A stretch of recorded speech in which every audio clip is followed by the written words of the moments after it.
Hi friends, ನಿಮಗೆಲ್ಲರಿಗೂ ನವರಾತ್ರಿ ಹಬ್ಬದ ಶುಭಾಶಯಗಳು. ನಮ್ಮ ಮನೆಯ ಹತ್ತಿರದ ದುರ್ಗಾ ಪರಮೇಶ್ವರಿ ದೇವಸ್ಥಾನದಲ್ಲಿ ನವರಾತ್ರಿ ಉತ್ಸವ ನಡೆಯುತ್ತದೆ.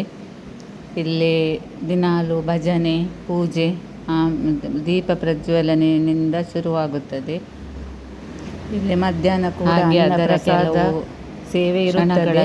ರಾತ್ರಿಯೂ ಕೂಡ ಪೂಜಾದ ಬಳಿ ವಿಡಿಯೋದಲ್ಲಿ ಹಾಕಿರುತ್ತೇನೆ. ಭೋಜನ ಕೂಡ ಇದೆ ಹಾಗೂ ಸಾಂಸ್ಕೃತಿಕ ಕಾರ್ಯಕ್ರಮಗಳು ಕೂಡ ನಡೆಯುತ್ತವೆ. ಹತ್ತಿರದ ಮಹನೀಯರು ಬಹಳ ಸೇವೆಯನ್ನು ಮಾಡುತ್ತಾರೆ.